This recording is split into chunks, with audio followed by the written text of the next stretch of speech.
민수기 11장 10절부터 23절 말씀입니다.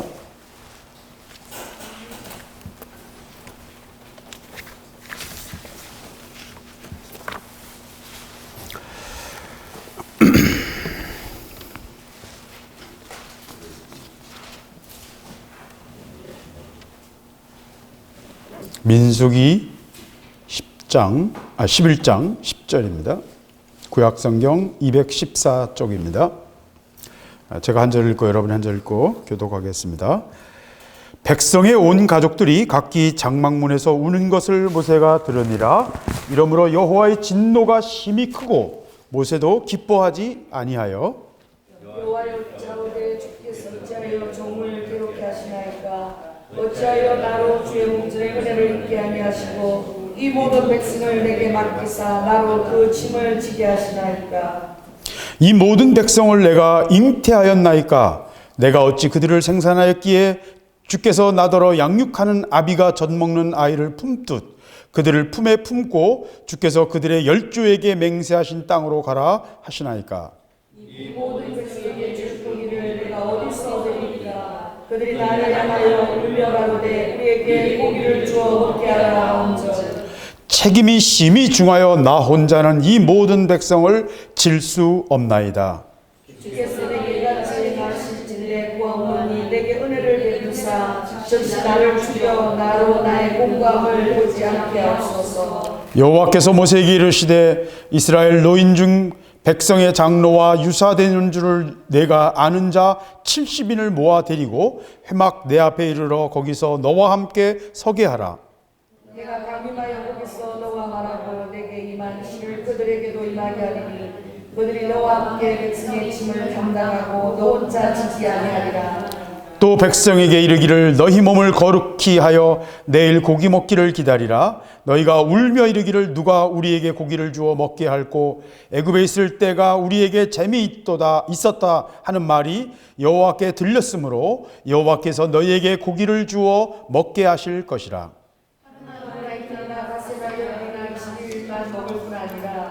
코에 넘쳐서 싫어하기까지 1개월간을 먹게 하시리니 이는 너희가 너희 중에 거하시는 여호와를 멸시하고 그 앞에서 울며 이르기를 우리가 어찌하여 애굽에서 나왔던 고 함이라 하라.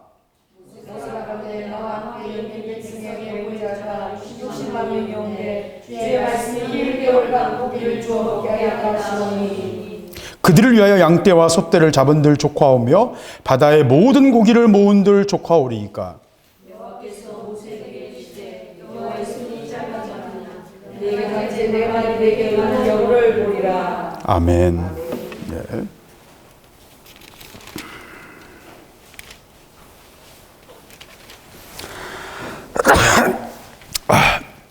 오늘 말씀은 출애굽한 이스라엘 백성들이 광야에서 생활하면서 하나님 앞에 불평하며 고기 먹기를 청했던 사건입니다. 그것 때문에 메추라기를 엄청나게 보내셔가지고 여러분이 잘 안 믿어지죠? 안 믿어지는데 메추라기가 90cm 땅에서 90cm가 되도록 쌓였대요. 이거 믿어지십니까, 여러분? 메추라기가 땅에서 90cm가 쌓였다는 거예요. 예. 하루길, 한 사람이 걸어가기에 하루 정도 걸어가는 거리까지. 옛날 사람들은 하루 길이면 한 30km, 25km, 30km까지 걸어요. 보통 하루 빠른 속도로 걸으면 4km니까 4km로 8시간 정도 걸을 수 있거든요. 그러면 30km 정도 걷는 거죠. 예. 말이 보통 한 40km, 50km 사이를 가고요. 사람은 보통 25km에서 잘 걷는 사람이 30km 정도 걷는 겁니다. 그래서 부산에서 한양까지 오는데 보통 보름 정도 걸렸다고 그래요. 450km, 그죠? 정확하죠? 네. 산길로 계산할 때 그 정도 든다는 겁니다. 자, 오늘 이야기는요, 동화 같은 이야기예요. 동화 같은 이야기고 재밌는 이야기입니다. 그러니까 도깨비 방망이 이야기 있죠? 예, 그런 얘기가 좀 비슷해요. 분위기가. 예, 그래서 재밌습니다. 이 이야기의 전체는 그렇게 재밌는 얘기는 아니에요. 굉장히 슬픈 이야기입니다. 본질은 슬픈 얘기예요. 이 사건은 여러분이 잘 아시는 것처럼 출애굽해서 광야 생활을 하는 이스라엘 백성들 사이에서 일어난 사건입니다. 그리고 이 사건의 그 어떤 명칭으로 사용할 수 있는 거는 33절, 34절이 봅니다. 조금만 넘기시면 11장 33절, 34절. 그 메추라기가 많이 내려서 그 고기를 먹는데, 메추리 고기를 먹는데, 고기가 아직 이 사이에 있어 씹히기 전에 여호와께서 백성에게 대하여 진노하사 심히 큰 재앙으로 치셨으므로 그곳 이름을 기브롯 핫다와라 칭하였으니 탐욕을 낸 백성을 거기서 장사함이었더라. 그래서 오늘 사건의 어떤 그 결론, 오늘 일어난 사건의 어떤 마지막 결론은 뭐예요? 탐욕의 무덤이에요. 기브앗 핫다라라는 말은 탐욕의 무덤이에요. 탐욕 부린 자들이 다 여기 죽었다, 그런 뜻이에요. 탐욕의 무덤입니다.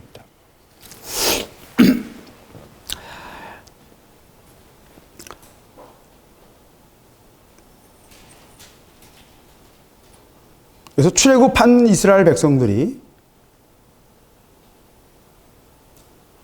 10가지 재앙을 통해서 애굽에서 풀려났습니다. 그 10가지 재앙 하나하나가 엄청난 사건이었고요. 이스라엘 백성들 눈앞에 있어서 일어난 일이고, 마지막 장자가 죽은 건 바로 옆에 살던 애굽 사람들이 집안에서 막 곡소리가 나는 걸 보고 다 알았을 거 아니에요. 그죠? 자기 집들은, 유대인들은 다 피를 발랐지 않습니까? 문설주에다. 문 앞에다가 양의 피를 발랐어요. 그래서 그 속에 들어왔던 사람들은 다 살았어요. 국적이 불문하고 애굽 사람이냐 유대인이냐가 중요한 게 아니고, 하나님은 국적을 가지고 따지지 않으시고 피를 가지고 따지신 거예요. 그래서 그 마지막 피를 바른 것을 통해서 집안의 장자들이 다 죽는 사건이 애굽 사람들에게 있었어요. 그러니까 이스라엘 백성들에게는 너무 엄청난, 눈앞에서 10가지 재앙을 보면서 마지막 자기 집안 새끼, 자기 첫째 아이가 죽을 수도 있었다는 거잖아요. 마을의 모든 애굽 사람의 장자들이 다 죽었으니까. 그러니까 눈으로 봤던 엄청난 사건이었어요. 직접 경험했던 사건이었다는 거죠. 그래서 그런 10가지 재앙을 다 이스라엘 백성들이 보았고, 홍해를 건넜고, 만나를 먹고, 반석에서 물을 마셨습니다. 샘이 있는 곳에서 물을 마셨으면 좋은데 광야에 샘이 별로 없거든요. 시내 광야나 그 지역 광야는 1년에 제일 지구상에서 비가 제일 많이 안 오는 지역 중에 하나예요. 그래서 샘에 거의 물이 없어요. 차컬 아주 그 깊이 있기 때문에 염소들이 찾아다니고 이 카라반들은 거의 찾지를 못해요. 카라반들이 그래서 물이 없어가지고 죽기도 하는데 주로 염소들이나 그 지역 사람들은 알아요. 그래서 물이 나오는 지역이 있어요. 지형상. 그래서 거기를 파야 물이 나오기도 하고 그래요. 그래서 그 지역에서 물을 찾는 건 굉장히 어려운 일인데 하나님이 반석을 가르셔가지고 물을 내주시고 만나를 먹으면서 그들이 광야 생활을 시작하고 있는 중이었습니다. 그런 이스라엘 백성들에게 민수기 11장 1절에 보면 4절입니다. 1절이 아니라 4절이죠. 4절. 이스라엘 중에 섞여 사는 무리가 탐욕을 품에 이스라엘 자손도 다 울며 가로되 누가 우리에게 고기를 주어 먹게 할꼬. 이 이야기의 출발은요, 이스라엘 백성 중에 섞여 사는 무리들에게서 시작됐어요. 섞여 사는 무리는 누구냐면 이스라엘 백성은 아니에요. 야곱의 후손은 아니에요, 분명히. 이스라엘 백성은 다 야곱의 후손인데 야곱의 후손이 아니고 이스라엘 사람들과 통혼했거나 어떤 관계든지 하여튼 이스라엘 사람들과 섞여 사는 사람들이었어요. 그래서 대표적인 사람들이 호밥, 겐 족속, 이드로의 후손들, 모세의 장인이었던 이드로의 후손들이 섞여 살았어요. 그 겐 족속이죠. 그 섞여 사는 사람 중에 한 사람이 누구냐면 갈렙이에요. 갈렙은 겐 족속입니다. 그래서 여호수아와 갈렙만이 가나안 땅에 살아서 들어가는데 60만 명 중에서 나머지는 다 광야에서 죽었어요. 단 2사람인데 그 중에 한 사람이 누구예요? 겐 족속. 그러니까 유대인이 아니에요. 갈렙은 겐 족속이에요. 그리고 겐 족속으로서 그가 유일하게 여호수아와 함께 가나안 땅에 들어갔던 사람이 됐습니다. 그래서 겐 족속이었던 갈렙처럼 섞여 있었던 사람들이 있어요. 근데 그들 중에는 갈렙처럼 신앙이 좋은 사람도 있었지만 또 어떤 사람들은 신앙이 별로 좋지 않았어요. 왜? 그들은 약속을 받은 게 아니고 뭔가 결혼을 했거나 뭔가 이유 때문에 이스라엘 민족과 얽혀서 살게 됐던 거예요. 다른 요인에 의해서 이스라엘 민족에 들어온 거예요. 그러니까 그 사람에게는 이 모든 약속이 참여는 하지만 자기가 직접 받았던 자기의 문제는 아니었던 것입니다. 그래서 이 섞여 사는 무리들이 탐욕을 품음에 이스라엘 자손도 다 울며 가로되. 시작은 누구예요? 섞여 사는 무리들이 했던 불평이에요. 1절에 보면 그 앞에 1절에 백성들이 여호와 들으시기에 악한 말로 원망하며 여호와께서 들으시고 진노하사. 이 당시에는요 하나님이 성막에 거하셨어요. 이 뒤에도 보면 표현이 나오는데 하나님이 진중에 거하시거든요. 함께 하시는 거예요. 그래서 성막 가운데 그 지성소에 거하셨거든요. 하나님의 임재가 내려올 때는 그 위에 불이 하늘로부터 불이 내려온 그 구름 기둥과 불 기둥이 늘 임재와 함께 있었어요. 그래서 하나님의 임재가 떠나면 이스라엘 백성들이 다 준비하는 거예요. 그리고 성막을 다 정리해 가지고 성막을 맨 사람들이 불길을 따라서 3일 거리를 먼저 갑니다.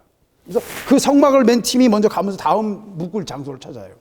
쉴 만한 곳을 찾는 것입니다. 그러다가 장소가 잡히면 3일 뒤에 따라가는 거예요. 3일 길을 따라갑니다. 그러면서 그 따라갈 때는 구름 기둥이 낮에는 그 구름이 덮여가지고 이스라엘 백성들을 떼약볕에서 보호하셨어요. 민수기 10장 바로 앞부분에 10장 33절에 나오는 말씀입니다. 그래서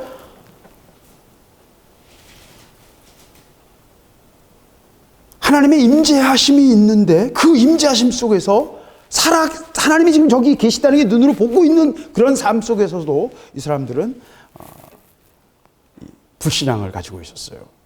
무슨 말이냐면 안 믿는 사람들로부터 출발한 섞여 사는 무리로부터 출발한 불만과 원망과 탐욕이 그들에게 전파되는 거예요. 근데 이거는 뭘 통해서 전파됩니까? 감정을 통해서요. 목회를 하는데요, 제일 뭐라 그럴까요? 굉장히 강력하면서도 굉장히 위험한 것 중에 하나가 감정을 이용하는 것입니다. 감정을 이용하는 거예요. 이거 이제 목회하는 아주 이거 좀 그냥 보통 이거 평범한 수준에서는 잘 몰라요. 근데 이제 좀 깊이 보시는 분들이 있어요, 목회를. 노량진 교회에 담임하셨던 목사님이 있는데, 유명한 목사님입니다. 하여튼 그런 분들, 몇 분, 아주 지혜가 있는 깊이 있는 분들을 통해서 배우게 되면, 김사 목사님 그분 밑에서 배웠던 분이에요. 그래서, 일종의 수제자인데, 그 목사님이 하셨던 성경 공부에 제일 열심히 다녔던 분이 김사 목사님이에요. 그분이 그분의 지혜를, 노량진 교회 목사님인데 성함이 지금 기억이 안 나는데, 하여튼 돌아가신 분입니다. 근데 한경식 목사님과 거의 비슷한 연배의 목사님인데 굉장히 신실한 목사님이세요. 그분을 통해서 이제 많은 것들을 김상환 목사님도 배우셨고 또 많은 우리 목사님들이 지혜를 배우는데 그분이 하셨던 말씀 중에 하나가 그거예요. 목회를 감정으로 하지 마라. 감정으로. 감정은요 전파력이 강해서요. 감정은 쉽게 전염이 됩니다. 그래서요. 신앙을 정서를 이용한, 그러니까 신앙에 정서가 들어가야 돼요. 눈물과 기쁨과 슬픔이 다 들어있어요, 신앙 속에는. 그것이 없는 논리의 전달로서 신앙이 가는 건, 그건 굉장히 위험한 거예요. 그건 화석화되는 거예요. 신앙이 말라비틀어진 거예요. 그러나, 감정이 굉장히 중요하고, 감정이 생생함을 주지만, 그 감정에 의존한 목회를 하지 말라는 거예요. 그건 굉장히 편하고, 굉장히 강력하게 열매를 맺는 것처럼 보일 수 있지만, 또한 굉장히 강력하게 뒤집어질 수 있다. 지혜전야, 목회자들에게 주는 지혜의 얘기입니다. 무슨 말이냐면 신앙은요 감정이 굉장히 중요한데 그 감정을 따르는 것이 굉장히 위험해요. 오늘 보면 감정이 얼마나 쉽게 전파되는 걸 볼 수 있어요. 몇 사람이 시작한 불평이 백성들에게 순식간에 퍼지는 거예요. 왜? 정서라는 건 그런 거거든요. 제가 말씀드린 것처럼 우리 지금 반일 감정 그렇잖아요. 반일 감정을 말 한마디만 톡 하면 그냥 몇 천만 명이 화로치면 확 분위기가 바뀔 수 있잖아요. 감정이라는 건 그렇게 무서운 거예요. 저는 반일 감정도 또는 국익도 하나님 앞에서는 다 내려놔야 될 것이라고 봅니다. 한국이 이뻐야 돼요? 누가 그걸 정했어요? 그건 우리의 집단 이기심일 뿐이에요. 그렇잖아요? 하나님 앞에서 정대해야 돼요. 공명정대해야 돼요. 하나님의 정의가 이루어지면 되는 거예요. 일본이 잘못한 만큼 벌 받고 한국이 게으르고 완악한 만큼 한국도 그만큼 고통을 받아야 되는 거고요. 왜 한국 나라를 잃었습니까? 오히려 많은 노비들, 70%의 노비들은요, 일본을 환영했습니다. 왜? 양반 밑에서 당하는 것보다 훨씬 더 합리적이었거든요. 일본 사람들이.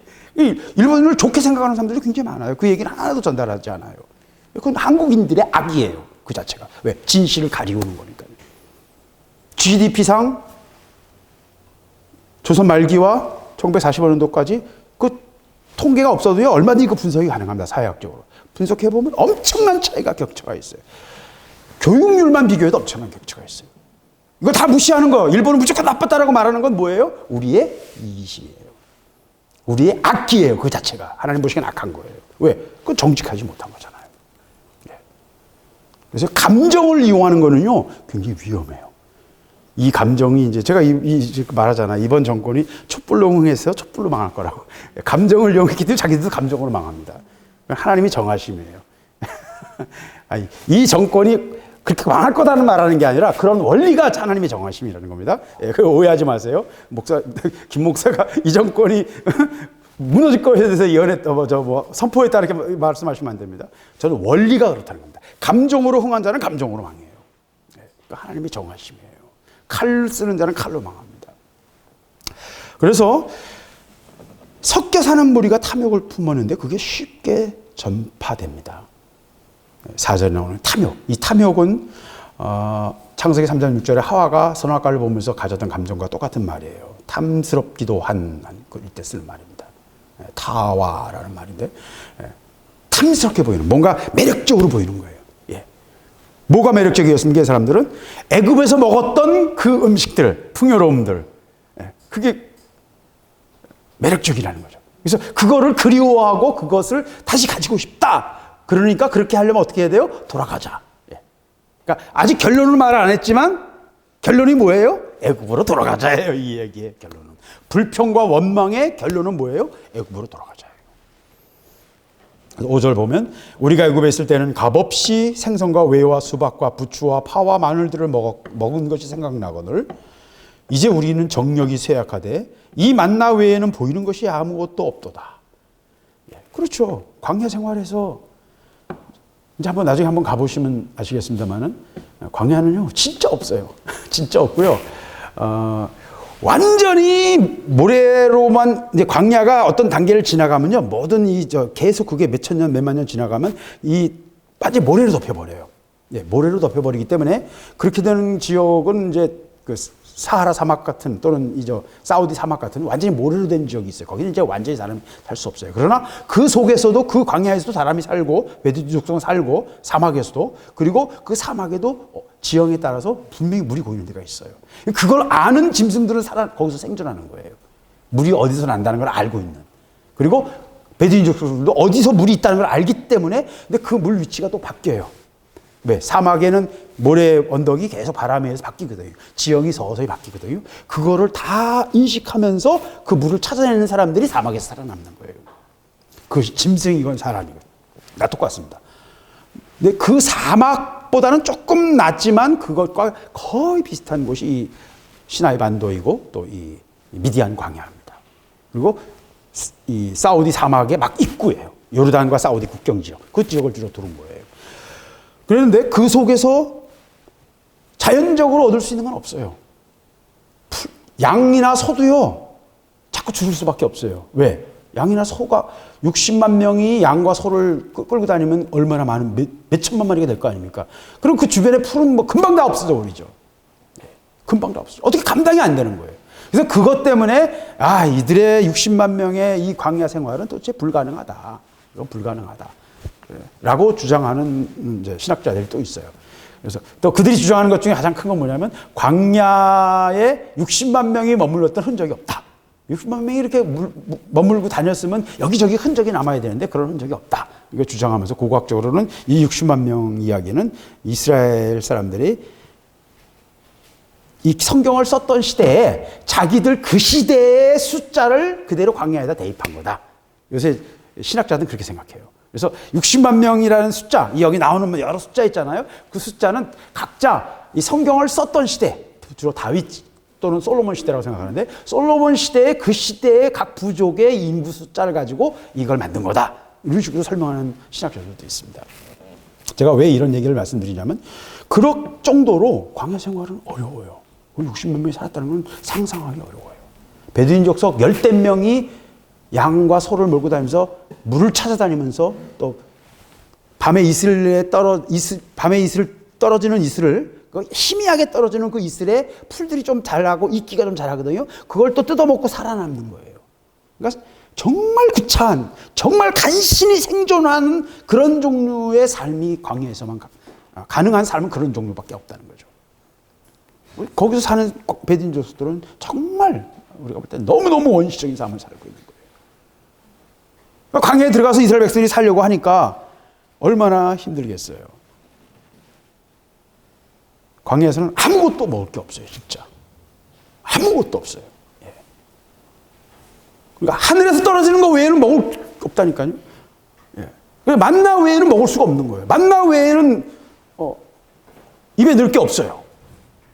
그래서 이스라엘 백성은 40년간 만나를 먹고 사는 거예요. 만나는 그것이 이거 뭐냐라고 물어보는 만후라는 말인데 거기서 만나가 나왔는데 이게 뭐냐라고 이스라엘 백성들이 물어봤잖아요. 이스라엘 백성들도 몰랐다는 얘기잖아요. 그러니까 지금 우리도 모르고요. 예. 만나가 뭔지는 지금도 몰라요. 예. 아마 여러 가지 얘기를 해요. 어떤 가시 같은 어떤 종류, 어떤 식물의 열매일 것이다. 아니면 또 이끼 종류일 것이다. 또 어떤 곤충의 배설물일 것이다. 근데 배설물인데 그렇게 맛있고 단맛이 나는 그런 종류가 있어요. 진딧물 같은 거, 배설물이 달콤하잖아요. 그래서 개미가 진딧물을 키우잖아요. 달콤한 그 당분이 들어있기 때문에 그걸 키워서 그걸 먹거든요. 그런 것처럼 그런 짐승의 배설물이다. 여러 가지 가설이 있어요. 근데 그것도 다 믿을 수가 설명이 불가능하죠. 어쨌든 이스라엘 백성은 40년간 만나를 먹으면서 광야에서 살았다라는 이런 전설을 믿고 있는 전설을 가지고 있고 그걸 믿고 있는 거예요. 자기들이 이렇게 살았다는 거예요. 그러면서 이 탐욕을 부렸던 사람들은 애굽에서 먹었던 참외와 수박과 부추와 파, 마늘, 고기들을 그리워합니다. 말 그대로 애굽은요, 그 지역, 중동 지역에서는 가장 풍요로운 지역이에요. 제가 계속 여러 번 말씀드렸지만 나일강 삼각주 한 3만 제곱킬로미터인데 그게 전부 다 완전히 A급 농지예요. A급 농지. 매년 충족토가 수단에서 내려오는 그 밀림에서 나온 그 모든 식물이 썩은 것들, 동식물들이 썩은 것들, 그 좋은 비료들이 강물을 타고 내려와서 거기에 다 쌓이는 거예요. 그러니까 비료를 줄 필요가 없는 세상에서 가장 좋은 땅 중에 하나예요. 거기는 정말 지금도 풍요롭게 먹을 수 있어요. 그래서 지금 이집트는 얼마 전부터 이제 수입을 시작했어요. 밀을 수입 시작했어요. 왜? 1억이 넘어갔거든, 인구가. 근데 이 당시에 한 500만에서 1000만 사이에 1000만이 안 되고 한 7, 800만 정도 된 인구였으니까 그 당시 아무리 농사를 적당히 져도 다 풍요롭게 먹을 수 있는 땅이었던 거예요. 그래서 7년의 가뭄을 견딜 수 있었던 그 기본이 뭐냐면 애굽의 풍요로운 그 생산 능력이 있었다는 거죠. 그러니까 풍년이 들 때는 7년을 먹을 걸 쌓아놓을 수 있을 정도로 풍성한 그런 생산 능력을 가지고 있었다는 것입니다. 그러니까 애굽은 노예 생활을 해도 풍요롭게 먹었다는 거예요. 농작물이라는 거는 놔두면 썩잖아요. 그죠? 그러니까 쌀 수가 없어요. 이 수박이나 부추나 파, 마늘 이런 거는 썩어요. 그렇잖아요. 곡식은 2, 3년 갈 수 있지만 나머지 다 썩으니까 어차피 나온 건 어떻게 해요? 너희들도 먹여야 또 힘을 내고 일할 거 아니에요. 그래서 피라미드 주변에 가보면 피라미드에서 고고학 발굴한 것 중에서 보면 피라미드를 짓는 노동자들에게 공급되는 식량을 어떻게 나눌 것인가에 대한 그런 자료가 있어요. 근데 이번 달은 식량이 얼마가 부족해가지고 싸움이 났고 이제 그런 일지 비슷한 게 있어요.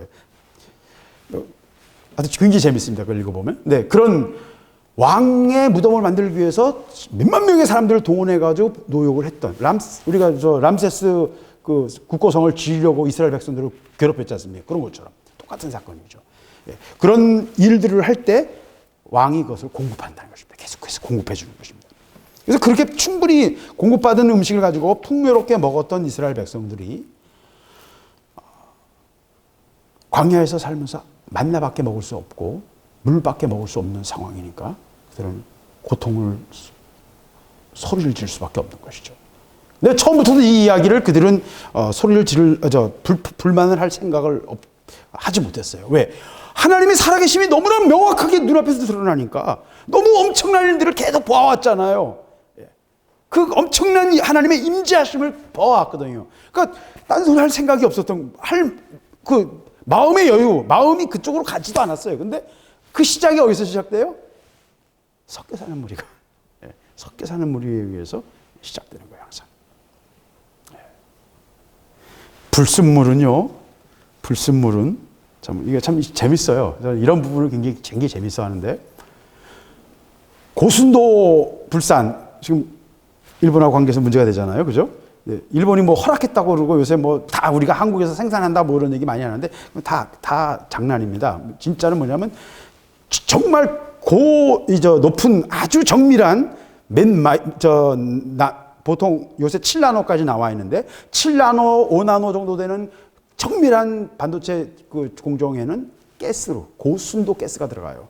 적어도 9에서 99.9997개가 들어가는, 또는 99.129까지 999가 10개까지 가는 129까지 가는 그런 정도의 순도로 들어가야 되거든요. 그건 일본만이 생산해요. 일본이 그 목을 쥐고 있는 거예요. 네가 항복할 때까지 내가 쥐겠다는 거죠. 이것 때문에 지금 아마 삼성이 이제 어려움을 당할 수도 있어요. 지금 그 해결할 방법이 없고, 그걸 이제 우리가 기술을 개발해서 해야 되는데 시간이 좀 걸릴 거예요. 근데 이런 이물질이 섞이는 것, 그 순도가 품질을 결정해요. 그죠? 순도가 품질을 결정해요. 그러면 하나님이 처음부터 이물질을 안 만드시면 되지 않을까요? 아니요, 그렇지 않아요. 또 자연을 보면요, 이물질이 또 엄청난 역할을 해요. 그래서 저는 그냥 완벽하게 순수한 것만으로 하나님 모든 일을 하셨으면 좋을 것 같은데, 우리에게 그런 시험이나 이런 뭐 문제가 없었고 그냥 깨끗한 것만 가지고 하면 좋을 것 같은데, 그것도 아닌 것 같아요.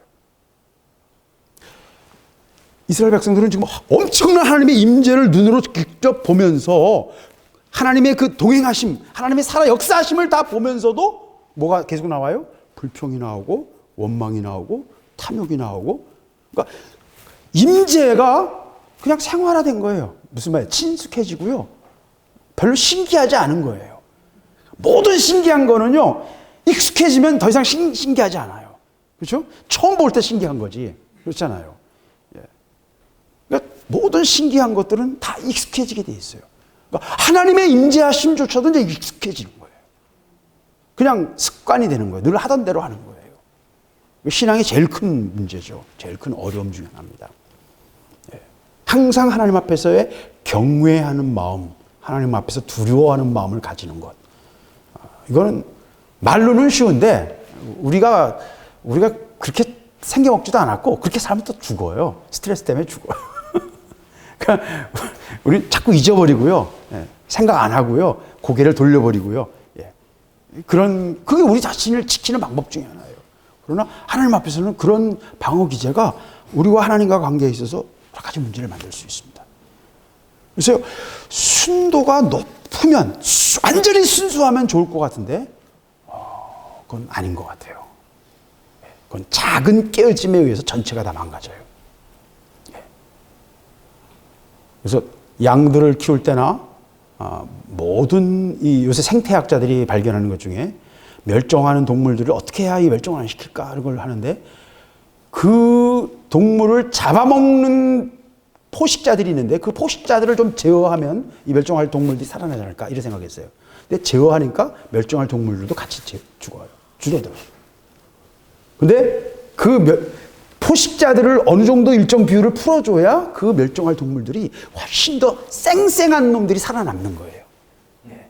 재밌죠? 생명은 잘 우리가 이해할 수 없는 놀라움이 그 속에 항상 숨어 있어요. 섞여 있는 것은, 섞여 있는 사람들 때문에 이 사람들이 이렇게 고통을 받습니다. 그래가지고 온 백성들이 장막문에서 우는 거예요. 오늘 말씀은 단순한 얘기예요. 하나님이 이스라엘 백성들이 우니까 신경질을 내시면서, 그래? 먹고 싶어? 내가 코가 문드러지도록, 코에서 단내가 나도록 내가 너희들의 고기를 먹게 해줄게. 그러고선 뒤끝이 장렬하셔가지고선 재앙을 팍 쏴버려요. 하나님 험담 좀 하자고요. 그렇잖아요. 제가 없는 얘기 한 건 아니잖아요. 그죠? 없는 얘기 한 건 아니죠. 뭐 간단한 얘기예요. 간단한 얘기.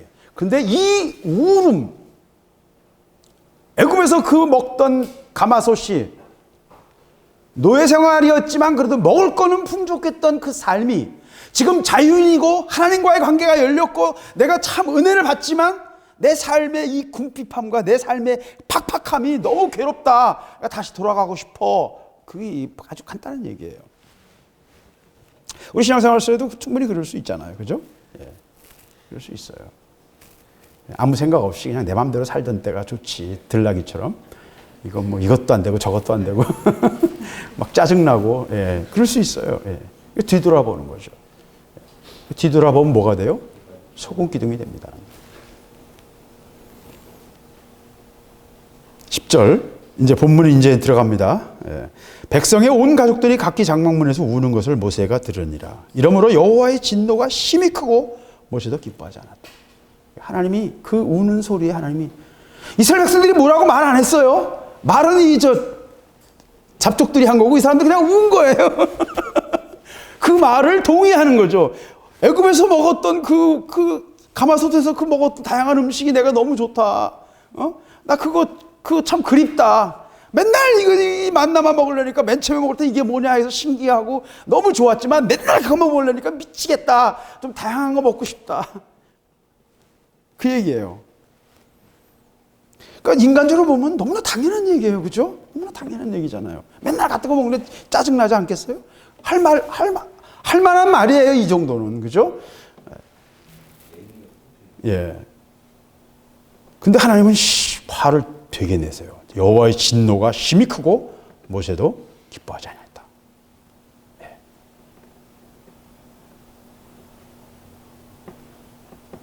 우리가 어느 때 웁니까, 여러분? 울 때가 어느 때입니까? 예? 예. 보통 이제 태어날 때 울고, 그 다음에 누군가 돌아가시면 울죠. 그죠? 돌아가시면 울고. 그 다음에 대부분 우는 거는 보면 서글플 때 울더라고요. 그죠? 자기 감정에 자기가 울어요. 뭐, 어렸을 때는 때려서 맞아서 울 수도 있고, 억울해서 울 수도 있지만, 대부분 보면 서글프면서 우는 거죠. 사실 이 백성들이 우는 건 결국 자유를, 그 고통 속에서 자기 새끼들을, 아들을 낳으면 죽여야 했잖아요. 강에다 던져서. 그 고통을 지금 잊어버린 거예요. 새끼를 죽여야 할 정도의 상황, 그 핍박받는 상황을 잊어버리고 먹을 거를 바라본 거예요. 그죠? 그러니까 사람이 얼마나 단순한지 아시겠잖아요. 그죠? 정말 단순한 거잖아요.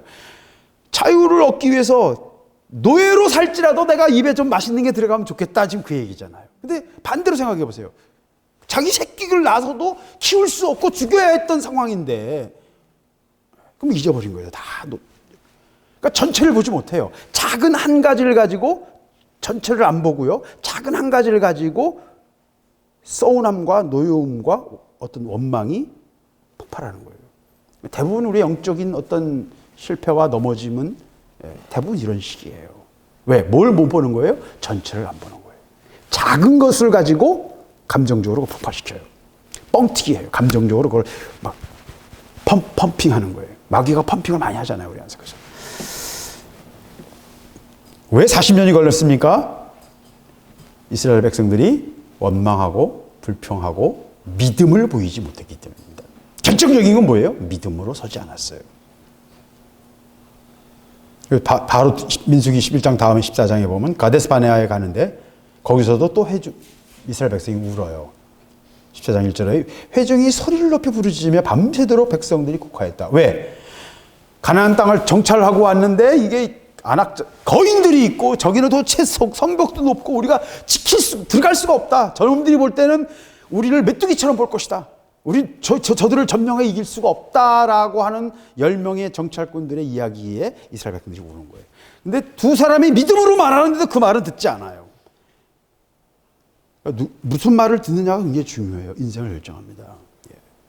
10명의 믿음 없는 사람의 이야기를 이스라엘 백성들이 듣고 우니까 하나님이 그들을 어떻게 해요? 40년간 광야에서 돌리는 거예요. 왜?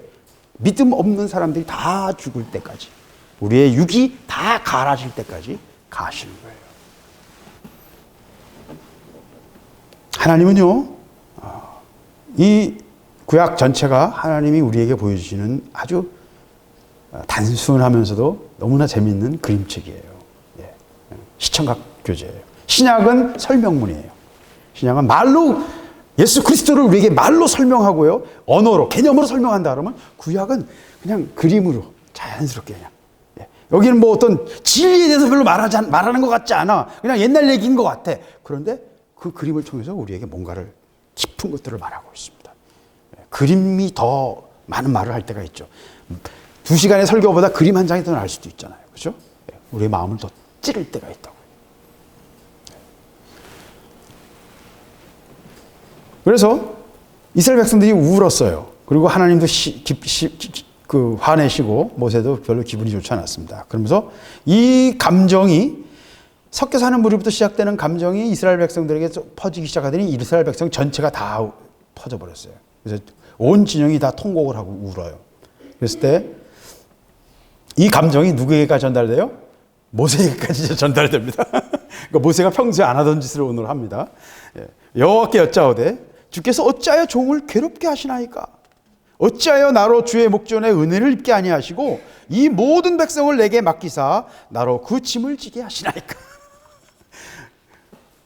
모세를 이스라엘 백성을 이끌게 하기 위해서 모세를 왕궁에서 태어나게 하시고 왕궁에서 자라게 하시고 그 다음에 40년 동안은 광야에서 또 불에다가 집어넣었다가 이번엔 또 물에다 집어넣었다가 당금줄을 양쪽에서 하신 거예요. 40년간 80년간 도합해서 80년간 그를 연단하셔서 사용하시는데 이 백성을 내게 맡기사 나로 그 짐을 지게 하시나이까. 와, 하나님 왜 이 새끼들을 낳습니까? 이 사람들 내가 낳습니까? 내 새끼들입니까? 왜 양육하는 아비가 젖 먹는 아이를 품듯 그들을 품에 품고 주께서 그들의 열조에게 맹세하신 땅으로 가라 하시나이까. 12절입니다. 이 모든 백성을 내가 잉태하였나이까? 지금 다 하나님께 따지는 거예요. 이게 내 새끼냐고요? 내가 낳냐고요? 근데 내가 왜 얘들을 이 불평을 다 듣고 이 소리를 다 들어가면서 내가 이들을 끌고 가야 됩니까? 지금 하소연하는 거죠. 예. 제가 계속 말하지 않습니까? 사역은 뭐예요? 부담입니다. 사역은 짐이에요. 왜? 세상에서 제일 무거운 짐이에요. 모세가 말하고 있잖아요. 관심도 없고요. 좋아하지도 않고요. 별로 관심도 없는데 하나님 이끌으라고 하시는 그 방향으로 끌고 가야 되는 거예요. 사람들을. 그 사람들 말이나 잘 들어요? 말도 안 듣고요. 다 지 관심에서 움직이고요. 지 욕심에서 움직이고요. 잠깐 뭐 좀 으쌰으쌰 할 때는 막 하는 것 같다가도 또 모든 생각과 모든 삶의 99%는 자기 생각대로 움직이고 있잖아요. 우리는. 그렇잖아요. 이게 우리의 주소지 않습니까? 사역의 본질은요, 젖먹이 품듯 양을 이끌듯 이끌어서 강압하거나 두려움을 주거나 그들을 유혹하거나 미혹시키거나 하지 않고 그들을 감화시키고 변화시켜서 하나님 인도하시는 가나안 땅으로 이끌어가는 것. 이게 사역이에요. 내 양을 치라 하셨던 말씀이 똑같은 것입니다. 그러니까 구약이나 신약이나 똑같은 말을 하고 있는 거예요. 나로 그 짐을 지게 하시나이까. 이 모든 백성을 내게 맡기사 나로 그 짐을 지게 하시나이까. 이게 내게 너무 괴롭습니다. 내가 너무 괴롭습니다. 14절에 내 이 책임이 심히 중하여 나 혼자는 이 모든 백성을 질 수 없나이다. 이게 너무 힘들어요. 이 자식들 너무 불평도 많고요. 너무 괴로워요. 그러는 거죠. 그래서 13절 이게 이제 모세가 하나님 앞에 안 하던 이 불평을 하는 핵심 이유가 여기에 있어요. 이 모든 백성에게 줄 고기를 내가 어디서 얻으리까? 그들이 나를 향하여 울며 가로되 우리에게 고기를 주어 먹게 하라 하온즉. 세상에 제일 무서운 막강이 누구예요? 울며 덤벼드는 아줌마. 감당할 수가 없어요. 네, 울면서 덤벼드는데 누가 어떡할까요? 감당이 안 되는 거예요. 어떤 방법으로도 불가능해요. 네. 정서적인 감정을 자극하는 거는요, 그러니까 쉽게 나쁜 놈 만들기도 쉽고요. 주실 놈 만들기도 쉬워요. 울며 덤벼들면 그렇잖아요. 사람들이 딱 느끼기에 그 감정상 그렇잖아요. 뭔가 저한테 못할 짓을 한 것처럼 보이잖아요. 감정이라는 바는요, 너무 쉽게 전염이 되기 때문에요. 이게 굉장히 무섭습니다, 여러분. 우리가 신앙생활하면서 왕왕 그런 걸 이용하고 싶어하는 어떤 미혹을 받을 수밖에 없어요. 그래서 하여튼 모세는 포기 선언을 합니다. 나 못하겠습니다. 내가 못하겠습니다. 그런 얘기를 합니다. 그러면서 주께서 이같이 내게 행하실진대 구하옵나니 내게 은혜를 베푸사 즉시 나를 죽여 나로 나의 공고함을 보지 않게 하옵소서. 그러니까 좀 모세가 많이 컸어요, 이제. 죽여라 이거지. 나 죽여. 나 못해. 배째 그러는 거예요, 지금 하나님 앞에. 예. 그렇잖아요. 이거 지금 성경 기자가 굉장히 완화했을 거 아니에요. 그러니까 조금 더 살벌한 표현이 나올 수도 있어요. 근데 어쨌든 일이 힘들어서 나 못하겠다. 나 죽겠습니다. 나중에는 이제 모세가 반대가 되죠. 하나님께서 범죄한 이스라엘 백성들을 진멸하려고 할 때 내 이름을 생명책에서 지우더라도 저들을 용서해 주십시오. 라고 죽기 살기로 매달립니다. 이때는 이제 나를 죽여서 이 짐을 지지 않게 해달라고 불평하는, 진짜 죽이라는 말은 아니잖아요. 그죠? 하나님이 진짜 죽이시지 않을 거를 알고 하는 소리죠. 그만큼 친밀함이 크다라고 말할 수도 있어요. 반대로. 아무나 이런 식으로 떠들었다, 입을 놀리다가는 바로 그 다음날 가는 수가 있어요. 하나님 들으시면 무서워요. 하나님 들으시면. 오늘 본문에도 나오지만 18절에 애굽에 있을 때가 우리에게 재미있었다 하는 말이 여호와께 들렸으므로. 제가 말하잖아요. 경찰관이 봐주고 싶어도요, 경찰관 앞에서 행해버리면 봐줄 수가 없는 거예요. 공식적으로 전달돼 버리면 다른 사람이 보고 있어. 그럼 경찰이 어떻게 봐줘요? 그죠? 봐줄 수가 없는 거예요. 하나님이요, 하나님이 모르시겠어요? 이 소리가 들려야 하나님이 아시냐고요. 하나님 그냥 아세요. 그러나 공식적으로 전달되면 하나님도 이제 더 이상 눈 감아주실 수 없는 거예요. 그때는 어떻게 해야 돼요? 공의가 앞서는 거예요. 지금까지 사랑이 앞섰고 해왔는데 안 되겠네, 매 좀 들어야겠네, 이렇게 되는 거예요. 분위기가 바뀌는 거예요. 그때 하나님께서 말씀하십니다. 죽기 살기로 덤벼들 때 하나님도 엉덩이를 빼실 수밖에 없죠. 기껏 키워가지고 죽여버리면 안 되잖아요. 그러니까 여호와께서 모세에게 이르시되 이스라엘 노인 중 백성의 장로와 유사되는 줄을 내가 아는 자 70인을 모아 데리고 회막 내 앞에 이르러 거기서 너와 함께 서게 하라. 재밌죠? 요 두 가지를 잘 봐야 돼요. 무슨 말이냐면 이드로가 요 비슷한 시기에 이드로가 나타나서 모세가 너무 힘들어하니까 뭘 세우라고 그래요? 1000부장, 100부장, 50부장 세워서 분담해라 그러셨죠. 근데 또 하나님께서 이번에는 이스라엘 노인 70명을 불러다가 회막문에 세워라. 요 똑같은 장면이 출애굽기 24장 1절에 나오는데 그건 70장로예요. 똑같은 말이에요. 70장로를 세우고 이스라엘 백성은 산 가까이 오지 말아라. 70명을 준비시켜라. 그리고 70명을 준비시켜서 그들을 데리고 산에 올라와요. 그래서 그들도 산 근처, 산이 시작되는 그 출발점에 70명이 와서 봐요. 그러면서 하나님의 임재하심이 산등성에 내려오는 것이 청옥 같고 표현을 많이 하는데 백옥 같고 그런데 뭘 갖고 청옥이라고 그러는지 뭘 벽옥이라고 그러는지 우리는 전혀 감이 안 잡히죠. 하여튼 뭔가 투명한 빛나는 것이 있었던 것 같아요. 뭔지 모르지만 그런 임재하심을 70명이 봐요. 그러나 거기까지예요. 그 다음에는 모세와 여호수아가 산 위로 올라가요. 올라가서도 거의 중턱에 갔을 때 7일간 기다립니다. 하나님 앞에서. 그래서 거기는 여호수아가 남고 모세만 또 산 정상 올라갑니다. 40일간 그 산 정상에서 하나님과 교제를 하는 것입니다. 그래서 이스라엘 백성은 가까이 오지 못했어요. 근데 70명을 불러서 가까이 오게 하시고 하나님의 임재하심을 직접 보게 했어요. 그러니까 나머지 이스라엘 백성들은 임재함을 봤어요? 못 봤어요? 못 봤어요. 소리와 천둥과 번개와 연기만 봤어요. 그러나 70명은 뭘 봤어요? 임재하심을 봤어요. 모세는 그 임재하심 산 꼭대기에 올라간 거예요. 그리고 하나님과 직접 대면한 거예요.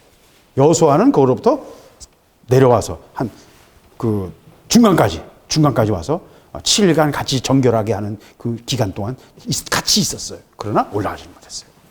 자, 여기 이제 차이가 다 있습니다, 여러분. 이거 좀 재밌죠. 이런 걸 잘 봐야 돼요. 근데 70명을 하나님 부르셨어요. 70명의 장로들을. 그래서 그들로 하여금 영적인 짐을 지게 하라는 거예요. 그래서 제가 이제 장로교 목사잖아요. 그래서 장로교에 또 이럴 때 약 팔아야 되죠. 장로교라는 이유가 생긴 이유를 이제 아시겠죠. 구약에도 그렇고 신약에도 그렇고 똑같잖아요. 똑같은 장로들 얘기를 하잖아요. 그러니까 장로교를 해야 된다. 뭐 그래서 장로교가 된 거예요. 근데 별로 그 약 별로 좋아하진 않고, 하나님은 그 장로교냐, 뭐 침례교냐, 성결교냐, 또는 뭐 순복음이냐, 그거 보시는 건 아니거든요. 그냥 인간들끼리 모이는 그런 뭐라 그럴까요? 그 그룹의 그때 역사 상황 속에서 필요해서 만들어진 어떤 새 순일 뿐이에요. 같은 가지에 새 순일 뿐이에요. 그건 다 똑같은 겁니다. 결국은 다 똑같은 거예요. 자, 이스라엘 노인 중 백성의 장로와 유사되는 줄을 아는 자 70인을 모아 세우고 회막 내 앞에 이르러 거기서 너와 함께 서게 하라. 유사라는 말은 뭐냐면요, 옛날에 한국에서 말하면 유사는 한국에서 이제 우리나라에서 조선시대에 많이 있었던 사람인데, 동네에 향약이 있어서 향약이 있고 동네 사람들이 모여서 하는 동네 제사가 있거든요. 그런 제사를 주관하는 사람이에요, 유사는.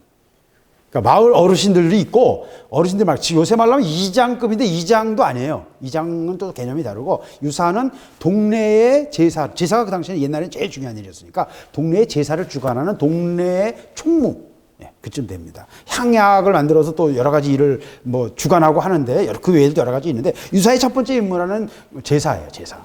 근데 마을 총무다 이렇게 생각하시면 돼요. 동네에서 신뢰를 받고 어느 정도 원로가 아니고 일할 수 있는 사람이에요. 이 사람들은 원로가 아니에요. 노인이지만 원로가 아니고 일할 수 있는 사람들입니다.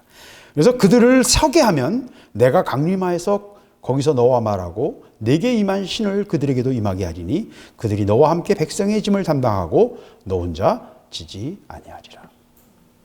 그러니까 천부장 제도와 70장로는 달라요. 그죠? 다르죠? 천부장 제도는 행정과 어떤 군사 제도라면, 왜? 그 자체가 바로 그냥 군사 제도가 됐죠. 족장들마다 천부장들이 세워져가지고 각 부족마다 천부장들이 세워가지고 그 1000명씩 병력을 관리하는, 지금 말하면 대대장들이 돼서 관리하는 제도가 된 거거든요. 지금도 각 동별로 대장이 있어요.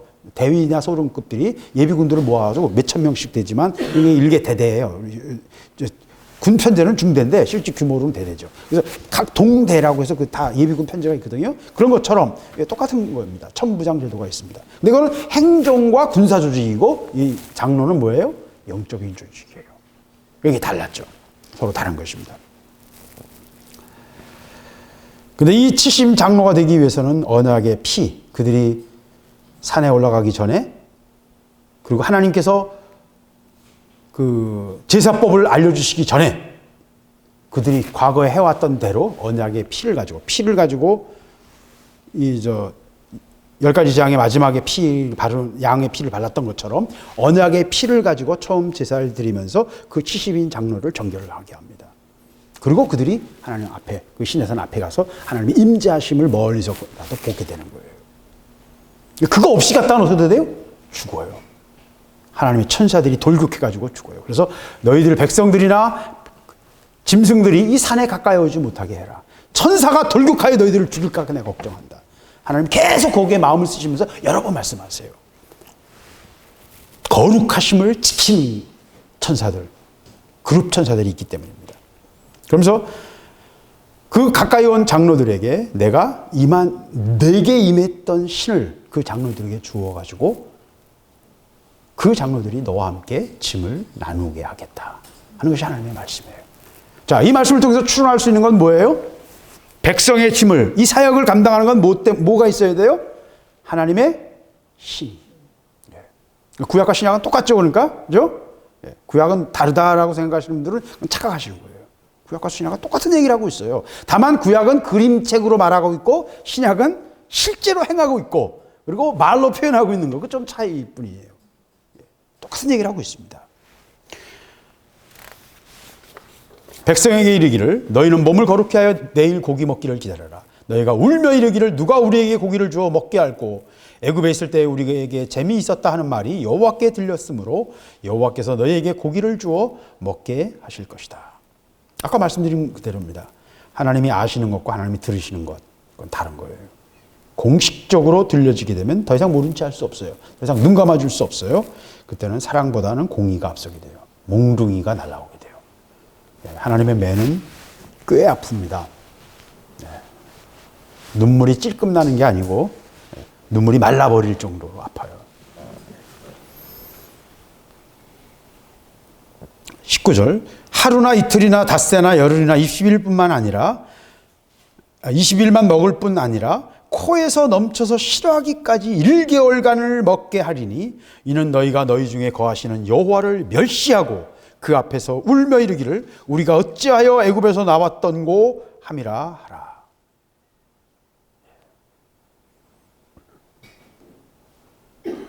세상으로 다시 가겠다는 말은 뭐예요? 하나님을 멸시하는 것입니다. 우리가 어찌하여 애굽에서 나왔던고. 말이라도요. 우리 그리스도인들이 살다가 보면 이제 막 괴롭거든요. 그러면 말이라도 그런 소리를 할 때가 있어요.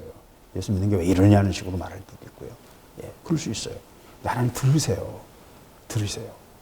그리고 하나님 우리에게 주시려고 하는 것은 우리가 기대하는 것과는 다른 엄청난 것이기 때문에 이스라엘 백성에게 약속된 그 축복은 아직도 진행형이에요. 아직도 진행해요. 그거 이루기까지 이스라엘 백성이 얼마나 고난받으며 얼마나 지금까지 2000년간 이 이야기를 하고서도 3000 몇백 년간 지금 계속 진행되고 있는 것입니까? 하나님의 역사는요 100억 년이 눈 깜짝이에요. 태양의 수명이 100억 년이거든요. 100억 년이 눈 깜짝이에요. 시간은 환상이에요, 여러분. 이 모든 것은 다 동시에 이루어지고 있습니다. 우리는 절대로 이걸 이해할 수 없죠. 우리는 절대 우리 시간에 묶여 있으니까. 절대로 이해할 수 없지만 하나님은 이 모든 것이 현재이십니다.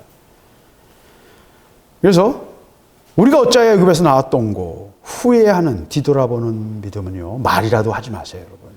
그런 마음이 들 수도 있어요. 불평이 들 수도 있고요. 원망이 들 때가 있어요. 왜? 현실은 팍팍하잖아요. 광야 생활하면서. 그리고 자존심 상하잖아요. 사람이요 초라해지고요 없는 서글픔을 알게 되면요 자존심 상하거든요.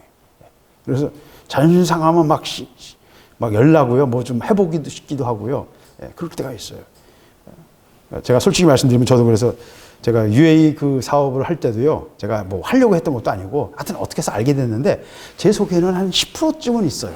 70%는 내가 이걸 통해서 하나님의 일을 뭔가 하겠다 이런 게 있지만 한 10%쯤은 막 짜증나거든요. 그냥 짜증나니까 이걸 통해서 좀 그래도 내가 떡고물을 좀 만져가지고 좀 그래도 좀 편하게 내 새끼들이라도 좀 편하게 좀 살게 해주고 싶다라는 마음이 항상 있죠. 막 뭔가 안 돼서 그렇지 하나만 걸렸으면 막 굉장한 게 됐을 텐데 걸릴 리가 없다는 것도 내가 알아요. 내가 이혼하는 줄 알거든요. 이건 뻔히 알고 있거든요. 걸릴 리가 없다는 것도 알죠. 돌아보는 마음, 뒤돌아보는 마음, 감정, 거기서 하나님 예민하세요. 예민하세요. 그래서요, 신앙은요, 항상 감사가 최고의 명약입니다. 감사할 때 다 통과해요. 웬만한 건 다 통과하게 돼 있어요. 왜 걸리는 줄 아세요? 감사하지 않기 때문에. 감사해버리면, 감사를 이러면 매끌매끌해져가지고 걸릴 게 없잖아요. 뭔가가 눈에 치는 사람들이 걸리잖아요. 걸리는 건 왜 걸리는 줄 아세요? 여러분 속에서 똑같이 그 걸리는 게 있기 때문에 걸리는 거예요. 그 사람이 걸리기 때문에 걸리는 게 아니라 그 사람과 함께 동시에 여러분도 걸리고 있는 거예요. 그 사람이 그런 문제가 있어도 내게 그런 문제가 없으면 다 넘어가집니다, 여러분. 다 넘어가지게 돼 있어요. 다 받아들일 수 있게 돼요. 근데 그 사람의 문제와 똑같은 문제가 내 속에 있기 때문에 나도 같이 이렇게 난리 섰으니까 이제 걸리는 거예요. 걸려서 돌아가는 거예요. 그러니까 이게 하나만 있어도요, 고는 거리가 하나만 있어도 그냥 맨들맨들하면 이게 걸 수가 없잖아요. 얘가 있으니까 이게 걸려서 돌아가는 거라고요. 걸리는 순간 인생의 방향이 틀어지는 거예요. 생각의 방향이 확 돌아가는 거예요. 이게 맨들맨들하면 걸릴 수가 없어요. 왜 자꾸 감사를 해야 돼요? 억지로라도 감사를 하셔야 돼요. 이들이 바로 11장 1절에 원망하고 불평하다가 하나님이 막 징계하시고, 그 다음에 옆에 같이 살던 백성들이 섞여 있던 부족들이 말 몇 마디 한 것이 순식간에 전염이 되니까 온 백성들이 다 하나님 거기에 대해서 지금 말씀하고 계신 거예요. 내가 한 달을 먹게 하겠다. 근데 그 다음 얘기를 이제 계속 하시죠, 하나님께서. 결국은 한 달을 먹지만 그 고기를 이빨 사이에 껴서 소화되기도 전에 하나님의 재앙이 임하게 됩니다.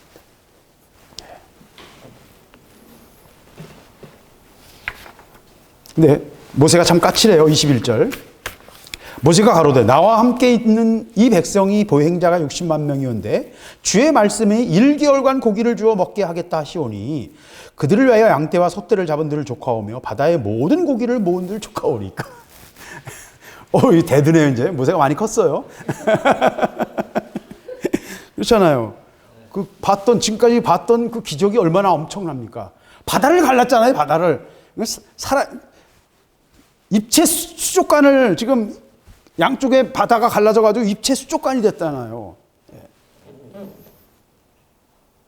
우린 그건 막 이상하게 생각하는데요. 아무것도 아니에요, 여러분. 중력을 조금만 제어하면 아무것도 아니에요. 그런 거 다 될 수 있어요. 그리고 실제로 제가 전에도 말씀드렸지만 실제로 홍해의 중간 부분에 지금 그 홍해 시내산이 현재 우리 알려져 있는 시나이 반도의 시내산이 아니고 라하즈라고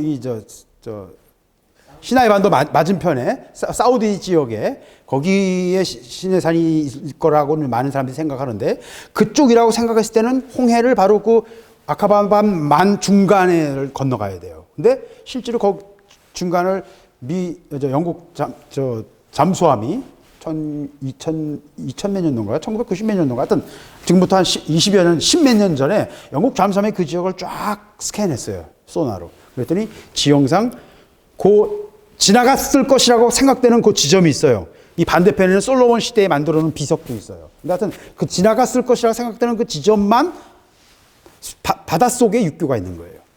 나머지는 다 1200m 이게 골짜기인데 거기만 육교가 수중에 있어요. 수심 20m 정도에. 그리고 그 육교 수심에 있는 그 폭은 뭐 몇 킬로도 되고 그 몇 킬로 되는 폭의 그 육교가 수백 메타의 육교가 이렇게 산이 이렇게 제방이 있는 거죠. 쉽게 말하면. 제방이 쭉 연결되어 있어요. 해저로. 근데 그 수심은 최대 수심은 몇십 메타, 20몇 메타가 된다고 그래요. 근데 거기에 스킨 스쿠버 하는 사람들이 들어가서 사진을 찍었는데 거기에 수많은 전차 바퀴들이 있습니다. 다 산호가 먹어가지고 막 다 덮어서 막 이상한 모양이 되어 있긴 하지만 분명히 전차 바퀴예요. 그것도 이집트식 4바퀴짜리. 전차 바퀴는 고고학자들이 다 식별하거든요. 만드는 방식이 다르기 때문에. 그건 명확한 이집트 방식이에요. 근데 왜 이런 것들을 우리 공포를 하고 다 이렇게 하지 않을까요? 그러니까 거기에는 다 의도가 있습니다. 지금 교회 안에 기독교의 엄청나게 많은 고고학적인 유물들이 실제로 감춰져 있는 경우가 많아요. 발굴하면서 다 숨겨버리는 경우도 있어요. 그 여러 가지 음모론이 나올 수밖에 없습니다. 거기서. 이 얘기는 제가 더 길게 하지 않겠습니다. 근데 하여튼 지금 말씀드린 그 홍해에 갈라진 그 육교, 그거는 분명히 영국 잠수함이 가서 찍어서 제가 그래서 저희 가정 예배 드릴 때 한번 그때 이제 컴퓨터로 화면을 보면서 다 같이 본 적이 있어요. 나중에 한번 시간 되시면 제가 보여드릴게요. 하나님은 살아계셔요. 그리고 우리가 볼 때 우리의 상식과 우리가 가진 선입견이 어려워 보이는 것뿐이에요. 그래서 모든 상식은 사실은 선입견입니다. 모든 상식은 사실 선입견. 이건 아인슈타인이 했던 말입니다. 모든 상식이라고 생각하는 것들은 실제로는 선입견이에요. 그러니까 이 선입견에 모세에서 똑같은 말을 하고 있는 것입니다. 60만 명이 보행자만 남자만 60만 명인데 이 사람들에게 1개월간 고기를 먹게 한다니요. 이거 도대체 이게 어떻게 말이 되는 소리입니까? 제가 그래서 계산을 해봤어요. 60만 명이니까.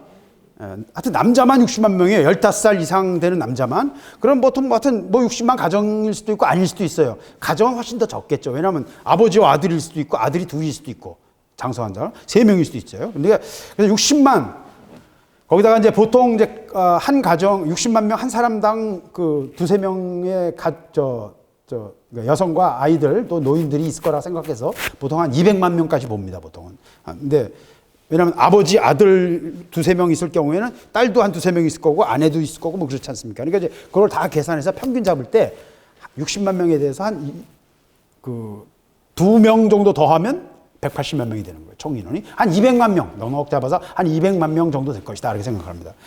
그래서 60만에다가 한 사람당 3kg, 5근씩 준다고 합시다. 고기를. 그럼 5근이면 예. 아니 뭐 돈은 상관없고요. 5근이면 3kg라고 그러면 그렇잖아요.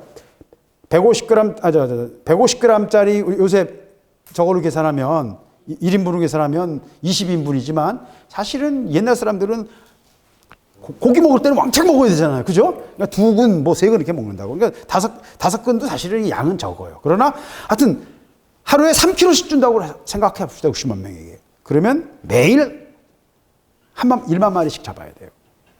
매일. 소 한 마리 잡으면 500kg짜리 소를 잡으면 순살로 한 200kg 정도 나오거든요. 그러니까 매일 10,000마리를 잡아야 돼요. 그러니까 한 달 동안 이렇게 먹이려고 그러면 소가 30만 마리가 있어야 되는 거예요. 중근동에 있는 모든 소를 잡아도 안 돼요. 그 당시 중동에 있는 모든 소를 잡아도 안 돼요. 그러니까 모세가 강변을 할 만하죠. 그죠? 강변할 만해요.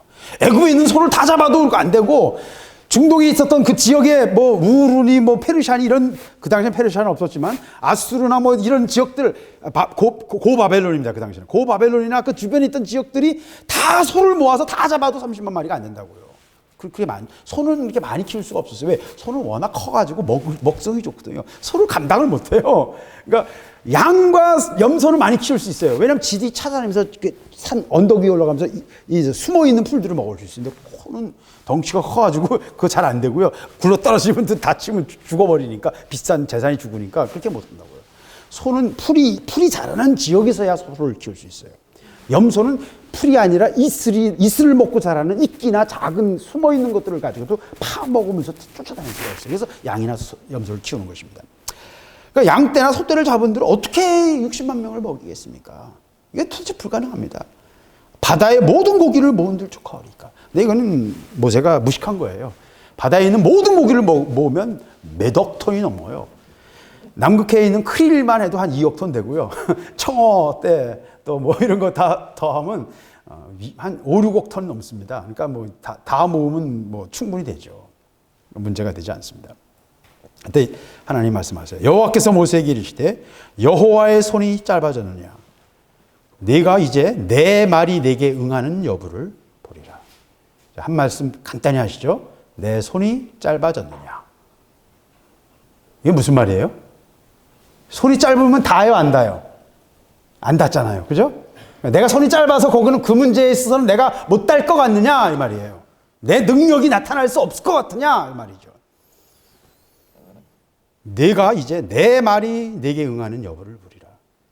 하나님의 말씀은요, 응함으로, 성취됨으로, 열매 맺음으로 입증됩니다. 하나님의 말씀은 응함으로 입증돼요. 내가 이제 내 말이 내게 응하는 여부를 보리라. 그러니까 모세까지 이 전염이 된 거예요. 감정이 얼마나 무서운지 여러분 아시겠죠, 이제? 모세까지 전염이 된 거예요. 그리고 안 하던 짓을 하여 계속 불평을 하고 따지고, 예, 논리적으로 덤벼들어요.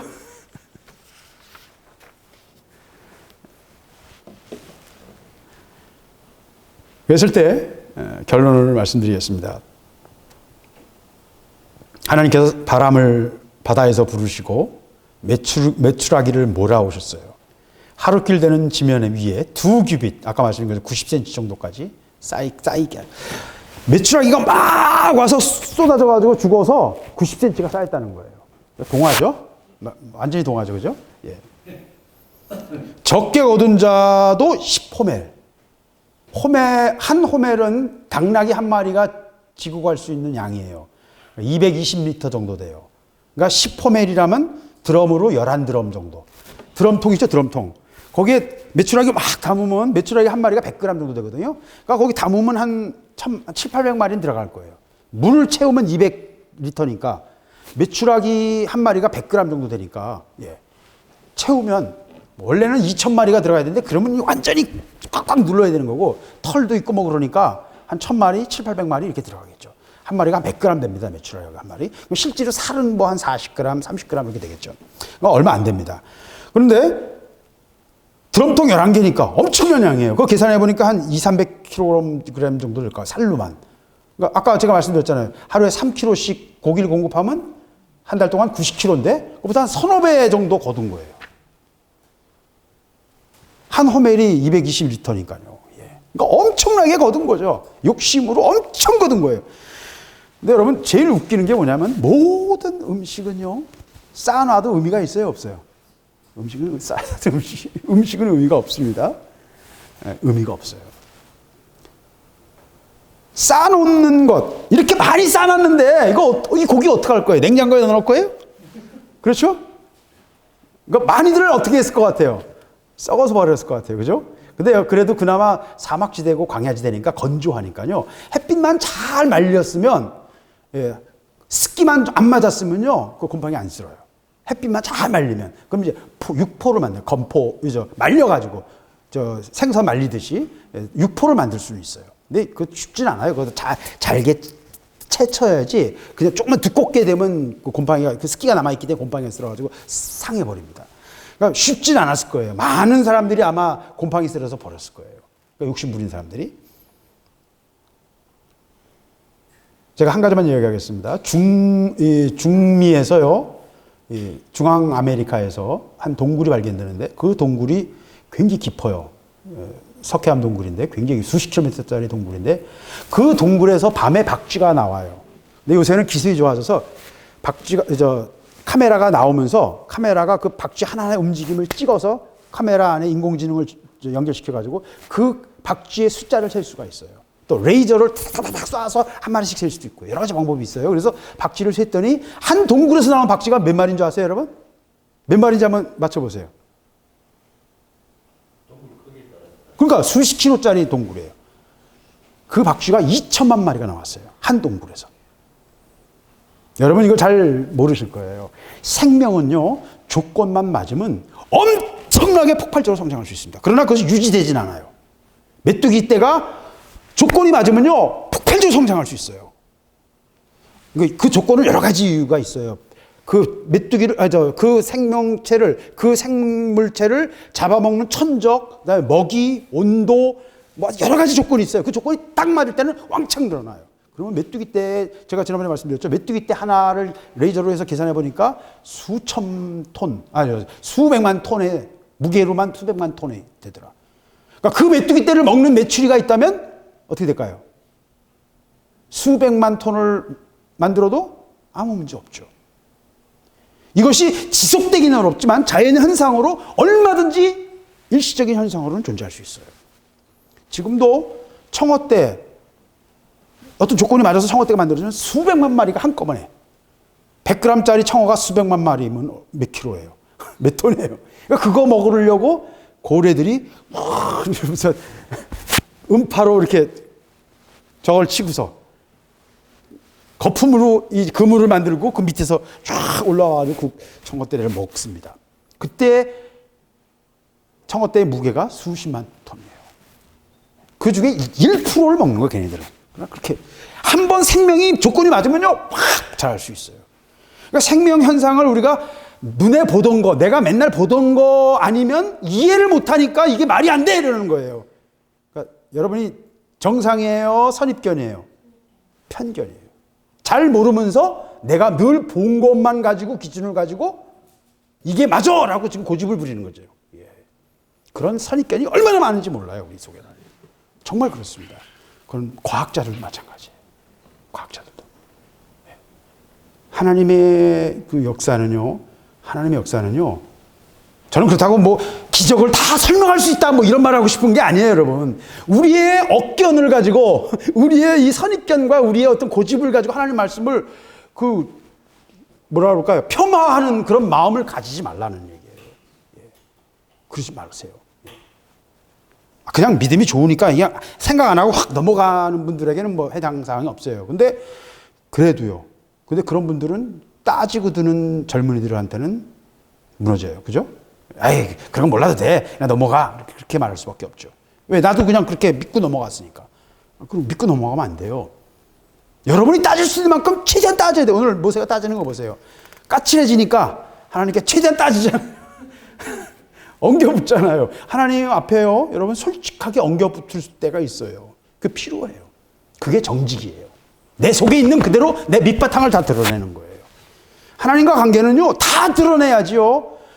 이렇게 해야 하나님이 기뻐하실 것 같고, 이렇게 해야 하나님이 좋아하실 것 같아서 그냥 그 모범 답안을 자꾸 내려고 그러는 그건 위장이에요. 진심이 아니거든요. 하나님 앞에 항상 진심이어야 돼요. 아니면 거래 자체가 안 돼요. 하나님 거들떠도 안 보세요. 하나님 그거 갖고 관심 없으시거든요. 그래서 의심도요, 진지하게 해야 돼요. 근데 어설픈 지식 가지고 의심하지 마시고요. 제가 지금 좀 전에 말씀드린 것처럼요. 생명은요, 상상을 초월합니다, 여러분. 생명 현상은요, 상상을 초월해요.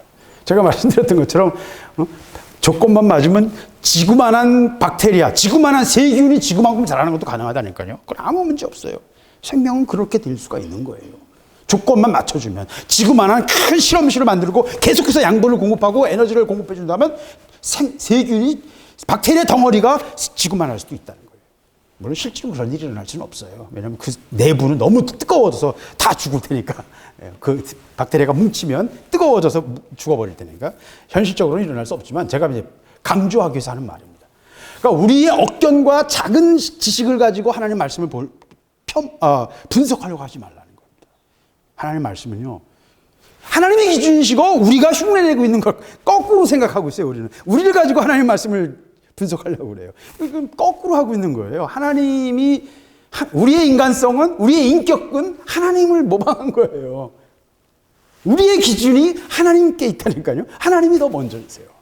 이 착각을 자꾸 우리가 하면서 자꾸 우리 기준을 가지고 하나님을 갖다 대입하려고, 반영하려고 합니다.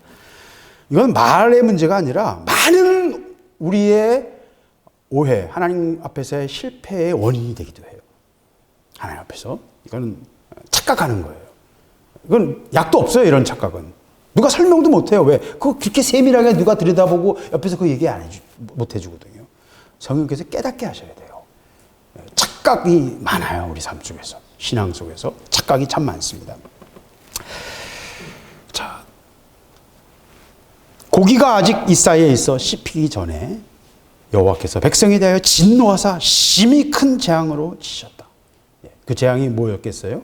대부분 이렇게 표현할 때는 전염병입니다. 그래서 수많은 사람들이 전염병으로 죽었어요.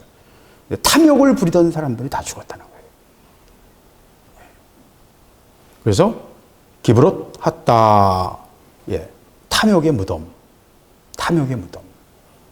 그래서 광야에서는요, 계속 하나님 앞에서 원망하는 자, 하나님 앞에서 탐욕을 부리는 자, 하나님 앞에서 불평하는 자, 하나님 계속 그들을, 광야를 지나가면서 그들을 묻으시고 가시는 거예요. 광야를 통과시키시는 이유가 그거예요. 우리의 자아를 처리하시는 것입니다. 불평하는 우리의 내 모습, 원망하는 탐욕을, 우리의 욕정을, 우리의 음란함을, 우리 속에 남아있는 것들을 하나하나 하나님 다루시길 원하십니다. 그것들의 무덤을 보기를 원하십니다. 그래서 탐욕의 무덤인 것입니다. 하나 더 말씀드리면 24절에 보면 모세가 나가서 여호와의 말씀을 백성에게 고하면 백성의 장로들 70인을 모아 장막에 둘러세우매 여호와께서 구름 가운데 강림하사 모세에게 말씀하시고 그에게 임한 신을 70 장로에게도 임하게 하시니 신이 임할 때에 예언을 하다가 다시는 아니하였더라. 아까 말씀드린 70 장로를 세워라. 모세가 막 내가 낫습니까? 하고 막 땡깡을 부리니까 그럼 70명을 세워라. 그래가지고 70 장로를 세웠어요. 근데 그들을 세워서 하나님 앞에서 하나님이 임재하게 신이 임해가지고 그들 가운데 있었지만 신이 임할 때는 예언을 했어요. 그런데 그 다음에는 전혀 하지 않았어요. 이 부분은 우리가 나중에 한번 더 자세히 좀 볼 수 있는 시간이 있었으면 좋겠습니다만은 사역은 빚어지는 것입니다. 기능이 아니에요. 자격증이 아니라고요. 자격증.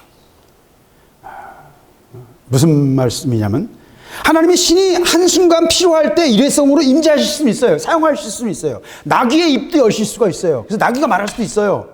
한순간, 그 순간 정 필요하면 뭘 통해서든 일을 못 하시겠어요. 돌을 통해서도 하나님은 소리를 지게 하실 수 있다고 그러셨잖아요.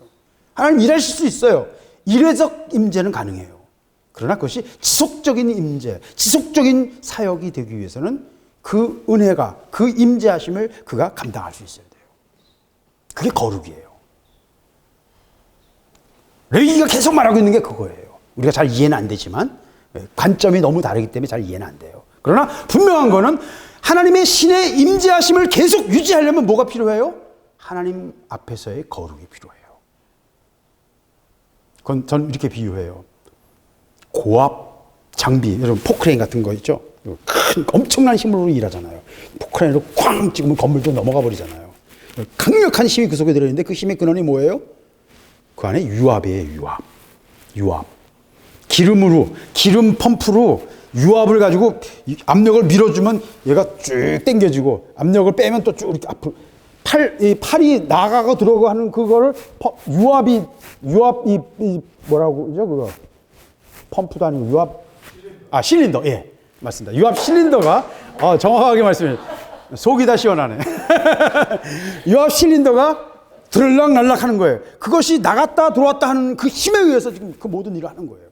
근데 그거 하기 위해서는 그 유압이 얼마나 세야 됩니까? 보통 4,000 psi 정도인데 3,000, 4,000인데 그 압력을 다 처음부터 이 유압통에서부터 이 실린더까지 계속 이어줘야 되는 거예요. 그래서 대부분의 기계 고장 원인은 뭔지 아세요? 기름이 새는 거예요. 비행기도 마찬가지예요. 비행기 안에도 유압이 많이 들어가거든요. 요새 그걸 이제 전기로 바꾸려고 하는데 그것도 어려워요. 하여튼 유압이 엄청나게 들어가요. 비행기도 4,000 psi, 5,000 psi 이렇게 쓰거든요. 그러니까 압력이 엄청난데 그 강한 압력을 버텨주려면 어떻게 해야 돼요?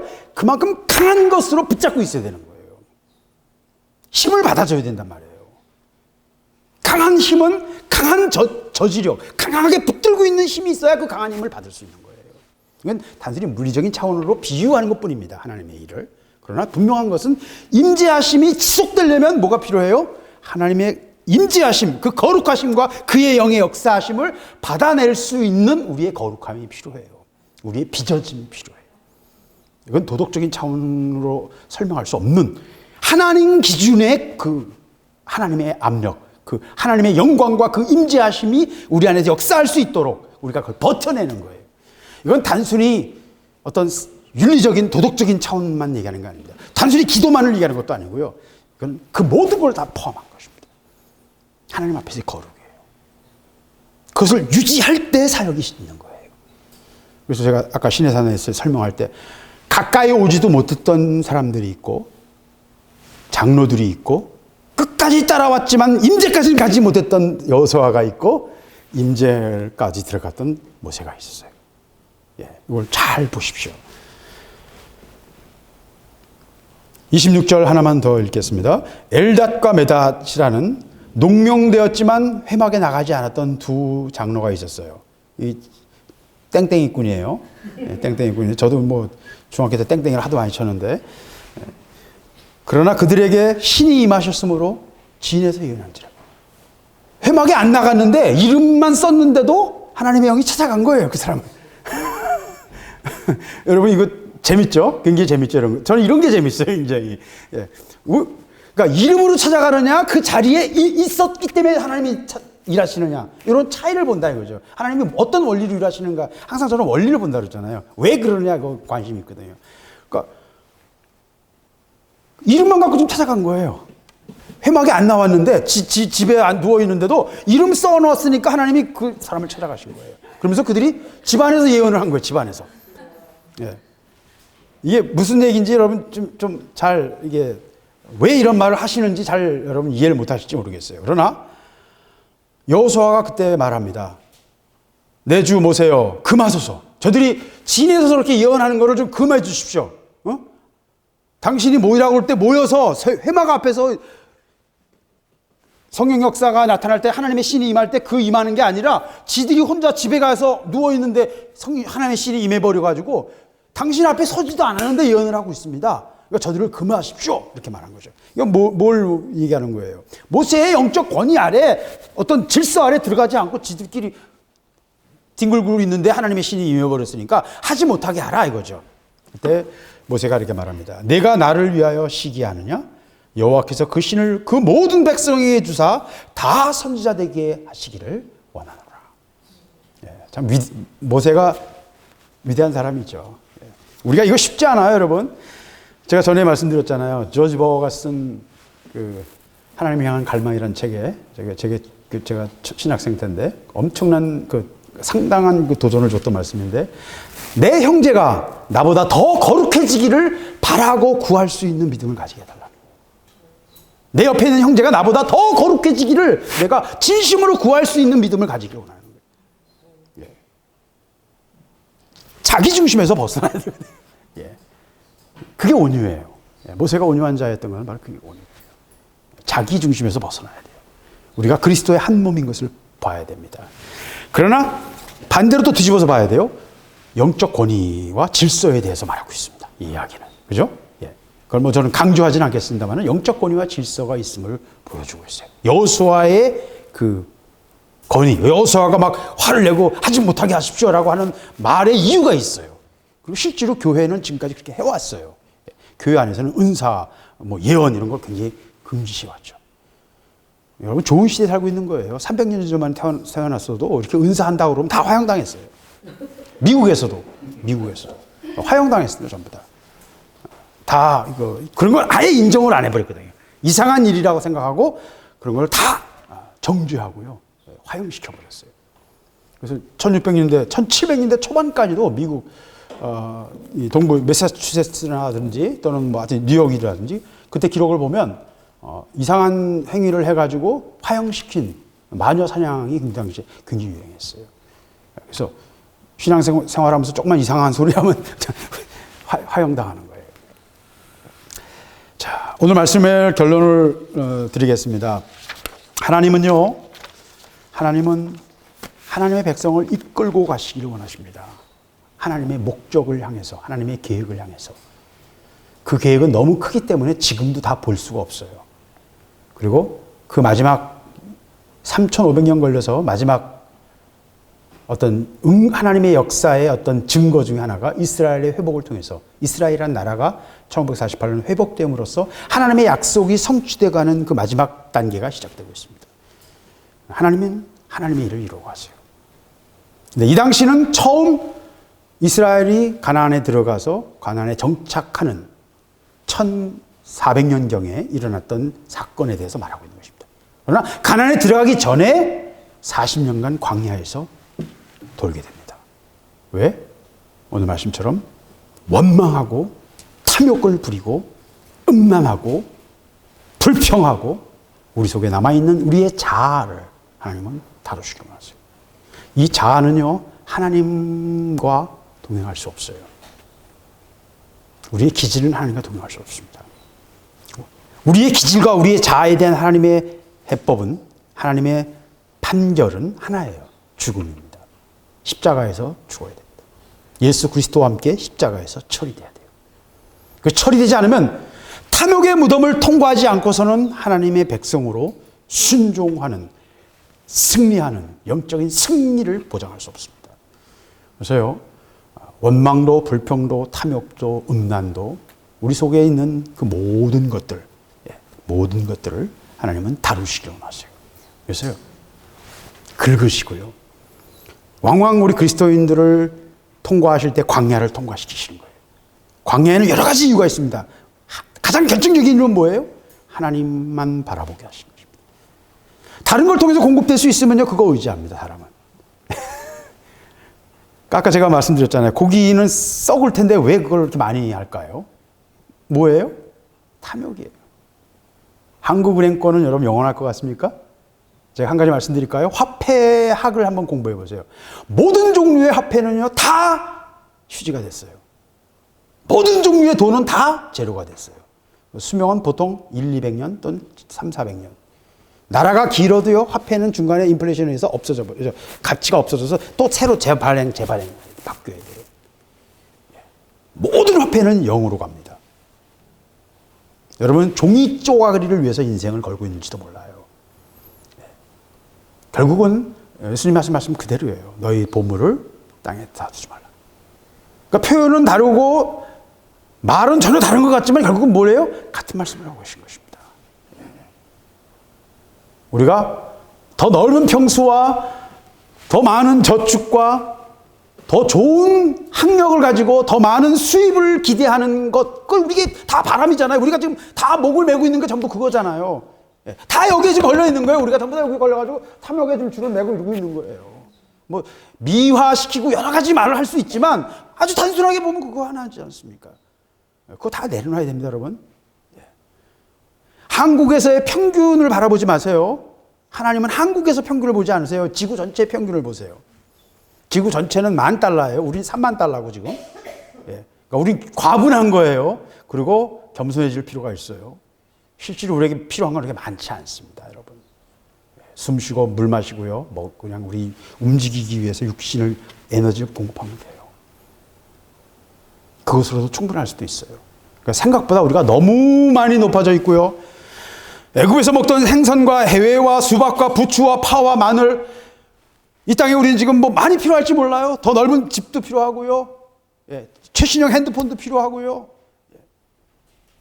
새끼들은 더 좋은 학교에 가야 되고요. 그래도 좀 철따라 좀 옷도 입어야 되고요. 그러니까 기준으로 평균으로 삼는 게 너무 우리는 높을지도 몰라요. 왜? 세계 평균을 볼 때. 76억, 현재 76억의 인류가 살고 있는데 인류가 살 전체의 평균을 보십시오. 하나님 보실 때 그렇게 볼 수밖에 없어요. 그죠? 그래서 우리가 너무 높이 하고 있지 않는가. 마음을 좀 낮춰야 돼요. 왜? 탐욕의 함정에 빠지지 않으려면, 탐욕을 장사 지내려면 마음을 낮춰야 된다.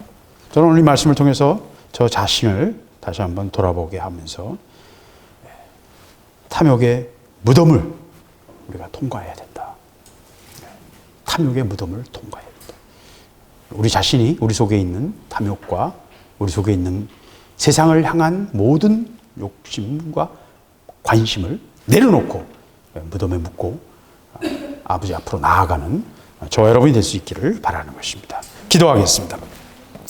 아버지 감사합니다. 감사합니다. 아버지 감사합니다. 우리 속에 섞여 있는 것들, 아버지를 향한 온전한 마음과 온전한 생명이 아니라 세상에 섞여 있는 것들, 우리 속에 있는 불순물들을 아버지 우리가 덜어내기를 원합니다. 그것들로 인해 우리의 온 몸이, 온 마음이 하나님 앞에서 오염되고 아버지 정말 하나님 보시기에 악한, 하나님 보시기에 더러운 것으로 우리가 변질되지 않기를 원합니다. 아버지 우리에게 은혜를 베풀어 주시고 선한 길을 열어주시기를 원합니다. 아버지 애굽에 살던 세상의 것들을 우리가 즐거워하며 그것을 바라보며 세상을 향하여 미련을 갖고 있는, 그리고 아직도 이 땅에서 뭔가 우리가 가지기를 원하며 당연시 여기며 이 정도는 돼야지라고 생각하는 것들, 우리가 가지고 있는 교만한 마음들 아버지 앞에서 다 내려놓을 수 있기를 원합니다. 그리고 이미 주신 것을 인하여 감사하며 아버지 앞에 더 깊은 중심을 드릴 수 있기를 원합니다. 아버지 우리가 이 탐욕의 무덤을 통과하게 하여 주시옵소서. 당연히 여기는 것들 우리가 아버지 당연하지 않음을 알게 해주시고, 광야에서 먹을 것과 마실 것만 주시는 것도 엄청난 기적이었음을 알고 우리의 인생 전체가 기적임을 알게 하시고, 이 지구에서 우리의 생명이 유지되고 있는 것 자체가 엄청난 기적임을 우리가 보게 하시며, 아버지의 큰 은혜와 아버지의 다루심을 우리가 보게 하여 주시옵소서. 우리의 눈을 열어주시기를 원합니다. 아버지 우리의 미련함과 완악함과 어두움 아버지 보게 하시옵소서. 열려지게 하여 주시옵소서. 열려지게 하여 주시옵소서. 아버지의 은혜를 향하여 우리의 영혼이 열려지기를 원합니다. 주여 은혜를 베풀어 주시옵소서. 탐욕을 십자가에 못 박기를 원하며 아버지 우리의 불평과 우리의 원망과 우리의 교만한 마음들을 내려놓기를 원하며 아버지 앞에 서기를 원합니다.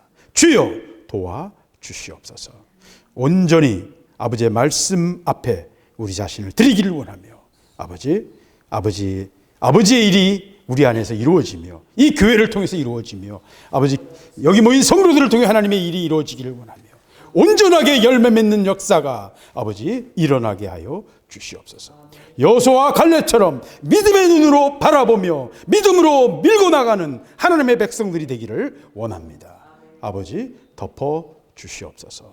이 시간 주 앞에 바친 귀한 손길을 아버지 축복합니다. 선교연구원으로 바친 이 예물을 받아주시고 주여 흠양하시며 주의 백성들을 구원하는 일에 이 예물이 아름답게 쓰임받게 하시고 열매 맺게 하시며 바친 손길을 기억하시고 주여 저를 축복하여 주시옵소서. 주의 은혜로 넘치게 하여 주시옵소서. 영육간의 강건함으로 풍족함으로 주여 은혜를 더하여 주시옵소서.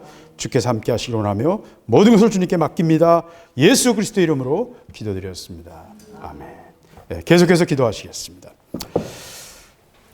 아버지 감사합니다. 감사합니다. 감사합니다.